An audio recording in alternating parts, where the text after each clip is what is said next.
This video is brought to you by Practical Music Theory for the Rock Guitarist, my new book, which is a comprehensive guide to all aspects of music theory necessary for playing rock guitar. From blues to the cycle of fifths, from understanding and using modes to choosing the right notes for a melodic solo, from pentatonic scales to chord construction and keys. It's all covered in a clear and concise manner. With accompanying video demonstrations, jam tracks and tabs, you'll learn to use the knowledge you gain in accessible ways that make sense for less than the cost of a few guitar lessons. Check out the link in the description for more details. Hello chaps, welcome once again to John Robson Guitar Tuition. As always, I do hope you're well. Today it is Wednesday, which means that we're dealing with a viewer's question. So before we get into the meat and potatoes of what we're going to be talking about today, I'll just mention that if you have any questions or queries of a guitar or music related nature and you think I'm the chap to answer them, even if I can't show you much of what I'm talking about at the moment, just bounce it over to me. jrguitartuition@gmail.com is where you'll find me, or you can leave a comment below this or any of my other videos, or you can contact me via the website. You can see the address there at the top of the screen, link in the description. Just get in touch via the email form there and let me know what's on your mind. One chap who did exactly that is called Sam, and this was his question. Hello chap, just a quick one. I write my own stuff, so I'm interested in your writing process. I know you've done content on songwriting and chord sequences before, but I have a question on how you work it up into a finished track. How do you decide on things like tempo and overall feel? And do all the ideas that sound good to begin with end up being finished tracks? How do you decide which ideas are worth pursuing? Also, any tips for not ending up writing the same thing over and over again? Thanks in advance, Sam. So, yeah, it's a good one, really. How to decide which initial ideas to pursue and how to, kind of work it up into a finished track and what decisions are made along the way. In terms of the tempo and the overall feel, that is usually set kind of in stone from when I start off with. I usually start off thinking, wouldn't it be good to write something in the manner of or in the vein of this particular piece of music or that particular piece of music. So there'll be something that inspires me, and makes me think, I want to go in that particular direction. So that's the tempo and the feel taken care of. And then it's a case of just noodling around with the chord sequence until I get something that pleases me. Here's a little bit of a jam track that I came up with relatively recently that sort of illustrates this.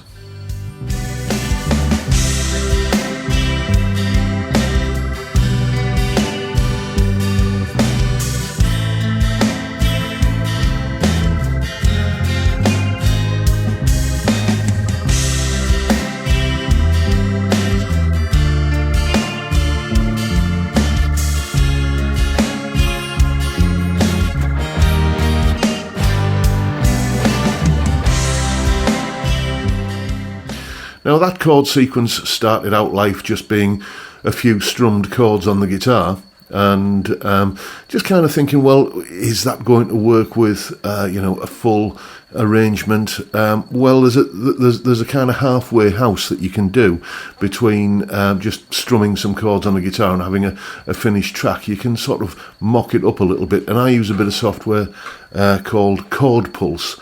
I've spoken about this before, but it's been a few years. It's a great little musical sketch pad, if you like, and you can experiment with things and just mess around with ideas and drag and drop chords around until everything sounds the way you want it to, without committing yourself to doing the full-on production of a finished track.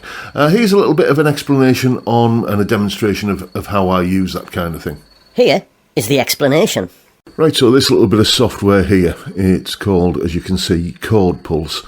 And probably the best way to describe it is it's a bit like what Band in a Box might have been like in 1987. It's got that sort of 80s Casio keyboard kind of feel about it in terms of the sounds that it produces. This isn't something that I would use to produce a finished backing track other than just as a thing to kind of practice with, but for doing full jam tracks it's not really up to the task. But what it is good for is creating just little kind of scratch backing tracks where you can test out ideas. So that's what I'm going to do here. The chord sequence that we're going to create here is one of the ones that ended up in as the resources for my book, Practical Music Theory for the Rock Guitarist, and in that I'm kind of explaining all about, how to use key changes and stuff in a chord sequence in songwriting, basically. Now, it's one thing having the knowledge and knowing that, in theory something should work, and quite often you can put something together that does work, but just doesn't kind of light your fire. It doesn't float your boat. It just doesn't kind of give you the feel that you want. So what I'll often do, and what I did when I was putting that chord sequence together, is exactly what I'm going to do now, which is to just throw a quick version of it together in Chord Pulse, have a listen, and see if it's something I want to pursue by doing like a full thing with, Reaper and, recording guitar parts and that sort of thing. So anyway, what you've got here is a bunch of different styles. You can see some of them are quite descriptive, like we've got piano ballad here. That tells you pretty much exactly what's going on, or jazz waltz, or happy blues. But there's other ones where you just have to kind of try them and suck it and see. So liquid nova, or pad beat, or what have we got? Another one, a new start, or electro blade. As I say, some of these different accompaniment styles are a little bit cryptic. I just tend to use the piano ballad one for things round about this ballady kind of tempo of 70 to 80 beats per minute. We're going to start on a C major chord, and then we're going to go to a G major chord. So you can see I just click into the next bar and I get all of my possible root notes here, and then all of the different kind of chord types up here. So I want a G major chord. So I just click that and it defaults to major. The next chord is an A minor, so just click into the next bar, click on the A root note, and then select minor, like that. And you can hear, I don't know if that's coming across very well, but it does give a little preview of the chord. And then, an F chord would be the next logical step here. I'm going to go for an F, so I'm just going to click into there. But what I'm going to do is I'm going to use that Santo and Johnny Sleepwalk kind of ploy of we're in the key of C major. F is the 4 chord, and on Sleepwalk and on, I guess, Don't Look Back in Anger by Oasis, there are moments where the F chord becomes a minor. So we're going to change that to an F minor, and then why not just shrink that to half a bar and go to the relative major of F minor in the next half of the bar. So you can see it always defaults to C when you click into a new bar. So I'm going to go from F minor to an A flat major. Then next bar we'll have another C chord again, and then go to the next bar and we're going to have a D minor. So click on the D root note and hit minor. And this is where I put in a little bit of weirdness. This is, we're going to basically borrow a chord from a relatively distant key. We're going to borrow a chord. We've used an F minor chord already. We're going to borrow a chord from the key of F minor, which is a D flat major chord. And what's going on there is that this chord here, the D minor, has an F note in it. This chord here also has an F note in it. And just that kind of common tone between the two chords just seems to work pretty well. This is when you have a major chord, which is what this is, a D flat chord, one semitone above the tonic chord of the key that you're in, which this is a C chord. That is known as a Neapolitan chord, by the way. And then the last bar, just click into here again, and I think I used an E flat to a G in that bar there. So just there we go, C to G to A minor, F minor, A flat, C to D minor, D flat, the Neapolitan chord, and then E flat, G takes us back to C again. Let's press play and see what that sounds like.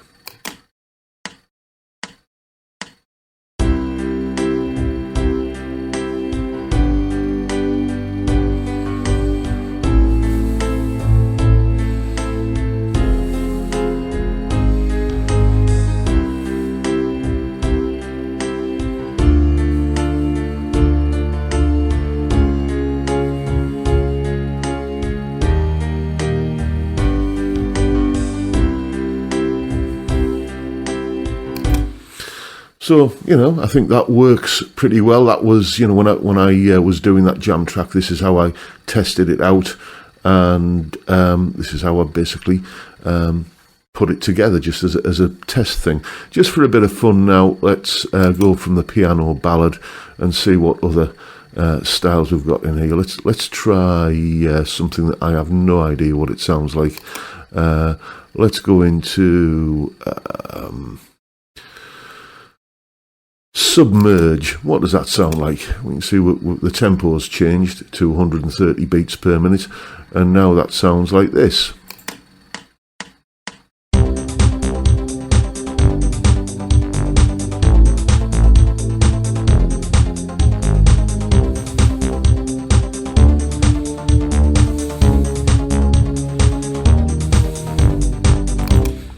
I think not.